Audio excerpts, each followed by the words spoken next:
Hello, my name is Kristen Allen, and I'm the CEO and founder of BloomBridge. BloomBridge is a platform that allows you to order flowers for your loved one's grave. We have an experienced team and a very large addressable market. We allow our customers to order a set of flowers from anywhere in the world for any cemetery in the United States. So you're probably wondering how on earth would you come up with this and why. So is that okay? Okay. My grandmother and I were walking through the cemetery one day, and she looked over at me and she said, "Now, Kristen, don't you let me be the only one out here in this cemetery when it's my time." And I promised her that I wouldn't. And but the convenience of that promise, started to become challenging because my life got busier as I had children and I moved away and I wasn't close to the cemetery. But my loyalty to her is important to me, and keeping that promise. And flowers on the graves of the loved ones that have passed represent respect and loyalty. And, it's a way to keep their memory alive. So we came up with a solution, and that solution is that we built a technology platform, and that allows you to order flowers from our website, and then in our system it allows us to reach out to our runners and in that specific area that you're wanting your flowers delivered to. And then once the flowers are delivered, our system sends a confirmation photo to our clients. And as far as our product side, we have a flower arrangement that is customized by me, and then they are assembled and produced by a supplier of ours.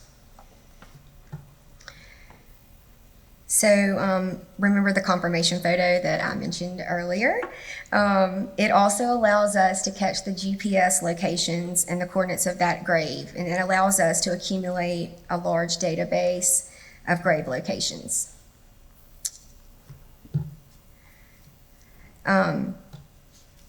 Regards to the IP and assets, we have applied for patents and trademark, and assets are grave locations and the cemetery, and growing a network of runners. So our market is pretty large, and it's measured by the number of headstones in the United States.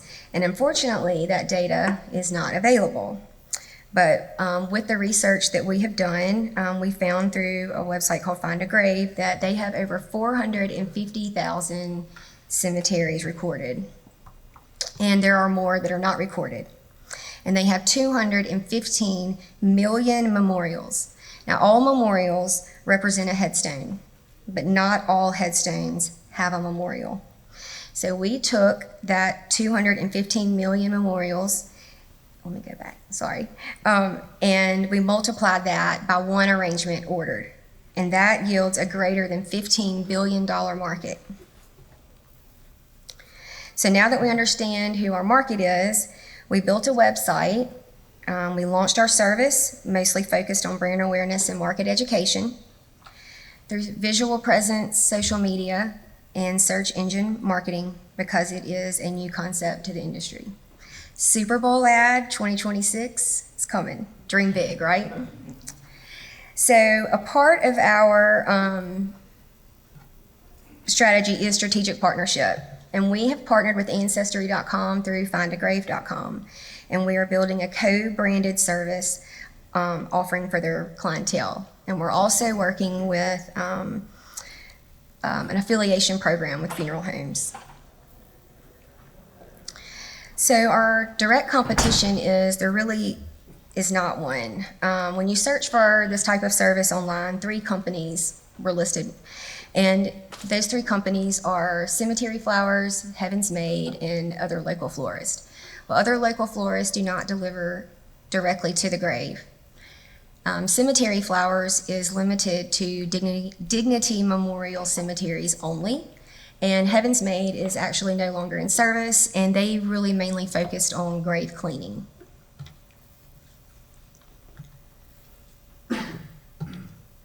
Our business model, we focus on subscriptions and growing that. We offer a single arrangement delivery, but we highly incentivize with discount structures to grow our subscription base. And based on a very conservative 10% quarter-over-quarter growth, we are projecting an extremely positive trend over the next 5 years, thanks to our subscribing customers. And if we invest just a little bit more in our search engine marketing, a 20% quarter-over-quarter growth projection would result in 3 times projected revenue in 2026. And at this current moment, we have a small but very capable team with nearly 100 years combined in the industry. And they're great. So what's next for us? Well, we plan on continuing our strategic partnerships. We are going to focus on organic growth. We're going to expand our portfolio, and we're going to plan on fundraising in 2023. We're really excited about where we're headed. We have a great platform built, we have a great team in place, and we have a very large market with great potential that is growing every day. Questions? Yes? This is not really a question, but like a speculation. Because of the location geotagging, you get a lot of like proxy real estate data because people are paying to send this dollar arrangement to a grave site. And cemeteries often like initially outside the town, and towns build up around them. You get some interesting like proxies of activity in an area. I'm not saying this is like a play that you can work off of, but it's really interesting what you can do with this like remote proxy activity. Aside from the first and foremost. Yeah, let's talk later. I like the way your brain thinks. Anything else? Yes? With the subscription service, so the thing with my family is I have family throughout Mississippi. Okay. So if I were to subscribe, is your model to where I would have to do a separate subscription for different locations? Yes. Or, Yeah. Thank you. You're welcome. Thank you. Kristen, and I saw these are silk flowers, right? They are. So why that versus real? If you go real, could you not increase the frequency of orders? I mean, they're also not going to last. Most people that send, yeah, but, well, I mean, I guess you could. Huey, I don't know, we've kind of weighed this out, but. Yeah, I think the real flowers, presents a challenge from inventory standpoint, right? Yeah, there's a lot of overhead with that. Flowers and there are a lot of cemeteries that don't allow fresh flower deliveries. That's right. Because they'll just sit there and rot and no one actually cleans them up. So. Yes. Do you source all the flowers yourself or outsource them in different geographic regions? We source them out. We have them, I customize them, but we have them made by a supplier. And then, yes, we ship them to our runners. We don't use a local florist that does California or Mississippi. It all comes from us. Yeah. Did I answer that correctly? Yeah. Okay. Yes. Kristen, I'm curious, your 2022 revenue, how much of that is a single purchase versus how much of that we get to the subscription model? So yeah, sure.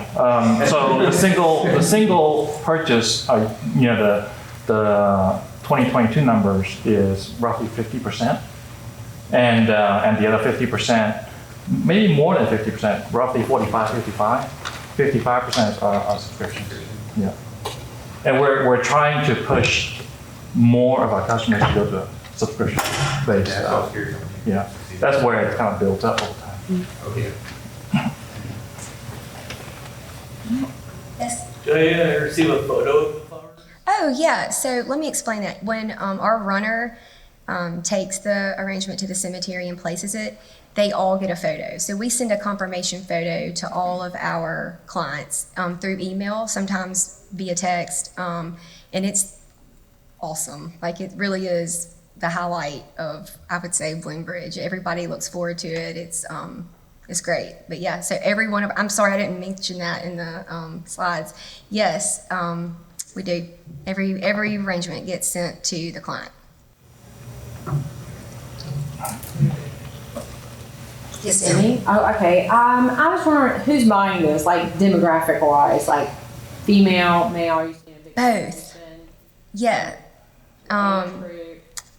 Huey, you know the I think statistics. it's a good mixture. Yeah.